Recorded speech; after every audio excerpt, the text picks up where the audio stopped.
This is going to be a quick overview and tutorial on getting started with the Brother JX2517 lightweight and full-size sewing machine. I bought this especially because it was lightweight. This particular machine has a quick set top bobbin, which is also of interest. It comes with an instructional DVD, comes with some extra bobbins and some gadgetry, which we'll take a look at. Once it's out of the box, have the sewing foot control.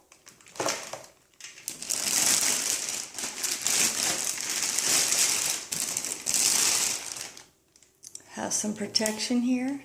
One thing I want to show you has a nice handle here. You can just pick it up. It's definitely lighter than my old one. So let me get it set up and we'll see how it runs. The power cord is grooved, so it's keyed. Plugs in on the right side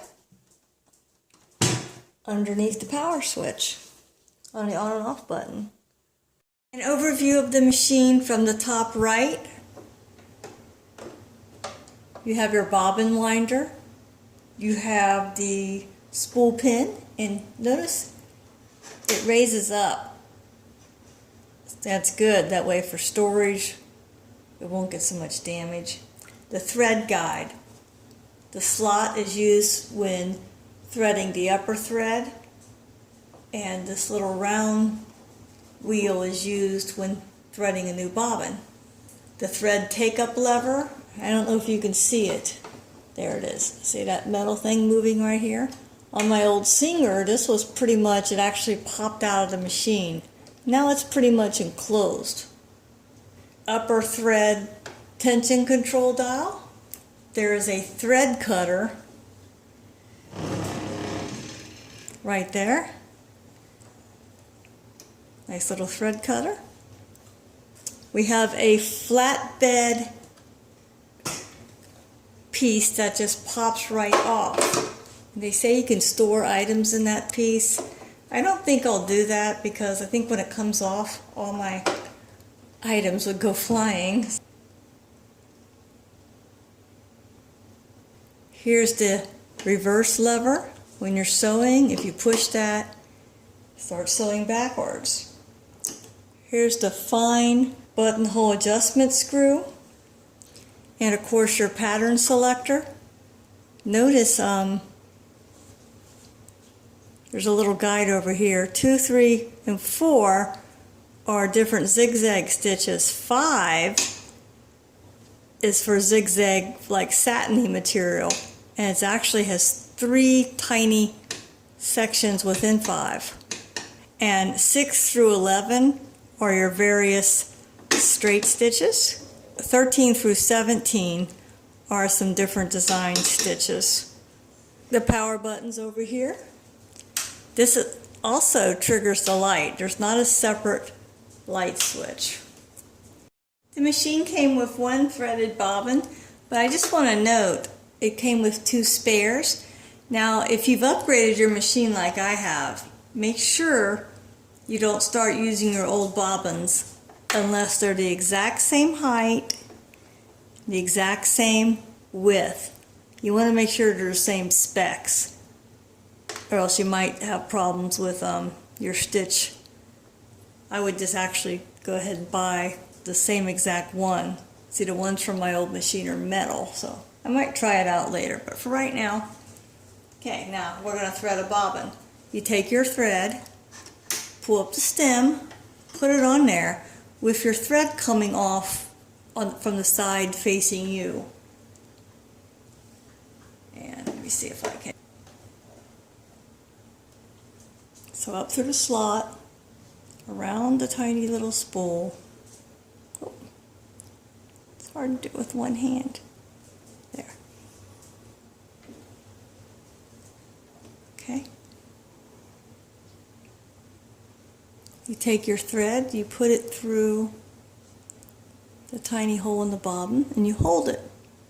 Now you put it down with the thread going around the spool on the side away from you. There's really good pictures on the top of the machine. Okay, and then you snap this into place.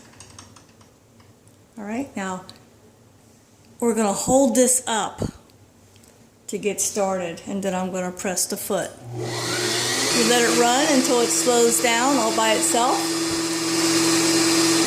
Yeah, it's slowing down. And now my bobbin's threaded. And I'll just cut this piece off. Gently push that back. Lift this off. I'm going to go ahead and trim the rest of my little tail off here. I'm going to take the bobbin out that came with it and put my new one in. It's almost the same color. Okay, when you put your bobbin in, hold the thread like this with it coming off the top, going sort of counterclockwise. Make sure your thread's like this, coming off the top. Now hold it like this. Hold it with the thread on the bottom going toward the right. Drop it in.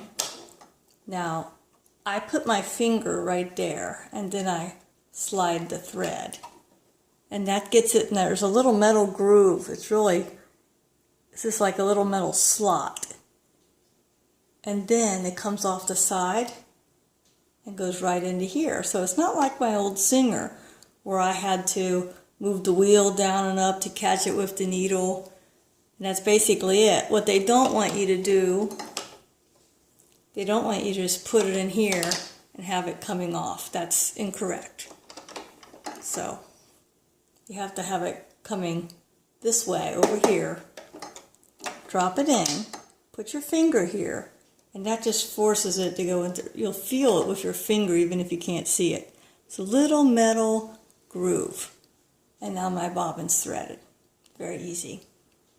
And now I'll slide my little guard back on.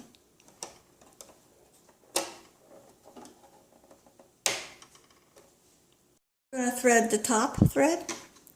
Pull up your little spindle. Put the thread on with the thread coming off the spool facing you toward the front. And now we're just going to put the thread into the slot. We're not going to wrap it around this little tiny spindle. That was just for the bobbin, to thread the bobbin. Okay, now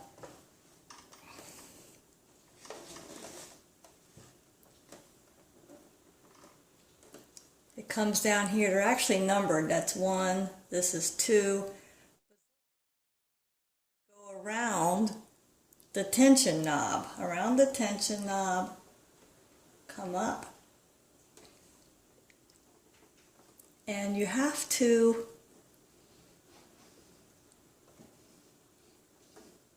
get it around. Okay, you have to get it around that metal there, the metal hook inside of here, okay?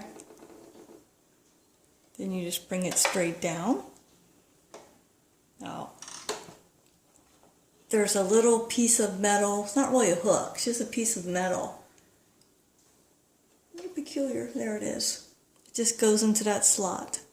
So let me show you one more time, just because that's a little peculiar. Okay, hold your thread like this.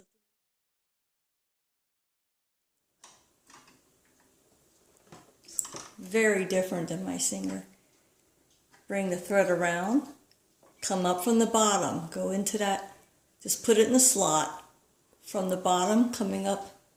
Okay, now this little slot here, put it in this little slot, go around the tension knob, bring it up to this little slot, and you have to get it around. You may have to move there, get it around that hook. Then bring it back down. See, it's all numbered, 3, 4, 5. And when you bring it down, have it go around this little piece of metal. There. See how it's hooked under? It's actually just a little bar. Have it go behind that little bar right above the needle. I hope you can see that. And now you're ready to thread it. cut it, make sure you have a nice crisp end. And basically you thread it from front to back.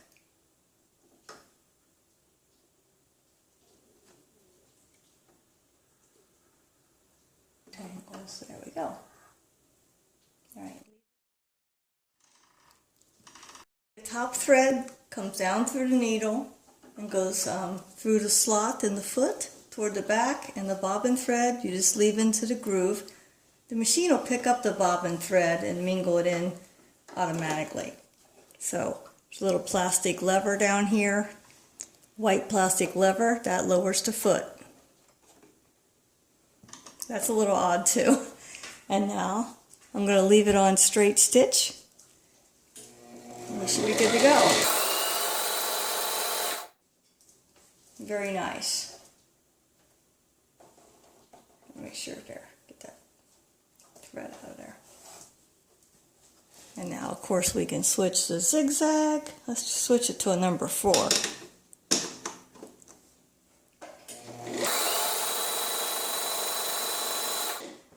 Very nice zigzag stitch. I don't know if you can see it. And you can experiment with the stitches. Now, let me put it back on straight stitch. Let me show you reverse. I'm just going to push the button down. And let go, it starts going forward. When you're done sewing, make sure your needle's all the way up. Release the foot, gently pull it out, and then cut your thread off. Just real quick, we're going to switch our standard foot out for the buttonhole foot, and we're going to make a basic buttonhole. To switch the foot out, you basically just gently pull down. See, there's a little bar there? There's a little groove in that piece that hangs down. We're going to put on the buttonhole foot, the A facing the back of the sewing machine. See this little bar here? Just going to line it up under here and pop it on. And it snaps in. Now I've drawn a little template of my buttonhole. The tack bars, there's 2 tack bars, front and back. So it does the front first. So this is A, B, C, D. Comes back up. So it sews this, then goes up, crosses over, and comes back down. Now look over here. Here's your legend. This is your tack bars, your A and your C. Your front is A, the back tack bar is C. This is the left piece, which is B, and the right ending piece, which is D. Now, it's right here. So basically you're going to sew A, then you're going to sew B, back to C, then D. So you just follow in the right order. So let's leave it on the first one, A. Okay, here we go. Remember, I have my template. A's the front tack bar. Now you see these 2 little red marks right here and right there? You want to line up your front tack bar template to that. So you want to keep this up to the front. I don't have a real long buttonhole, so I'm not going to need this whole length, but still toward the front. So, and you can experiment with this. Always practice on a piece of scrap paper. And if you're doing real fine material, you may want to back up the piece of paper and rip that off later. Or some other thin material. So that looks about right. Well, hold on. Yeah. Right about there, I think. Okay. Now, I have the stitch selector on A. So I'm going to just do a few. Now I'm going to switch it to B to take care of the left side of the buttonhole.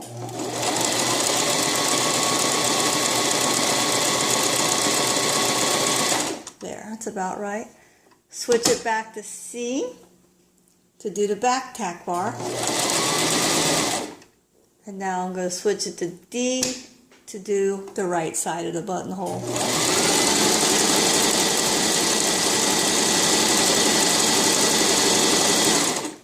After it matches up, make sure the needle has been raised.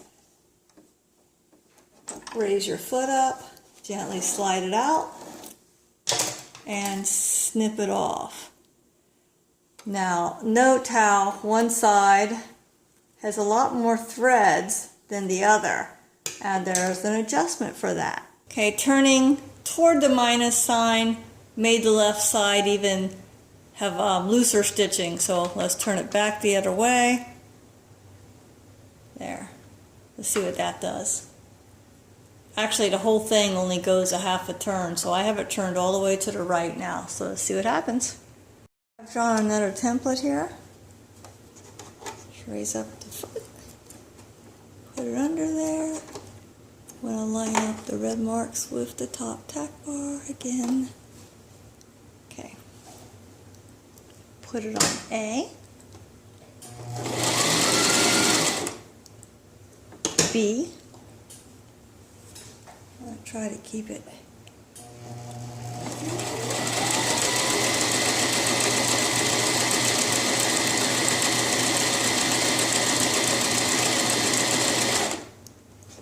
C.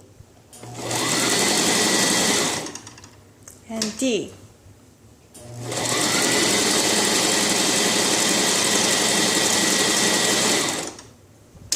Oh, sorry. Okay. Let's raise up my foot. Raise up the needle, raise up the foot. Now that's a decent buttonhole, and then you just cut in the middle very gently. So it's basically how you do it. Remember, this is A, B, C, D. So if your sides aren't even, experiment. And the instructions actually show a diagram different than what's on my machine. So I needed more thread on B, so I turned the screw toward the right, which is a little peculiar, but just experiment and you'll get the hang of it. Now that we're done with our buttonhole, let's switch back to our regular foot. And remember this little bar? It just pops right up there. That's basically it. That's an overview of the Brother JX2517. It should help get you started, and I hope you enjoy it. Thank you for watching.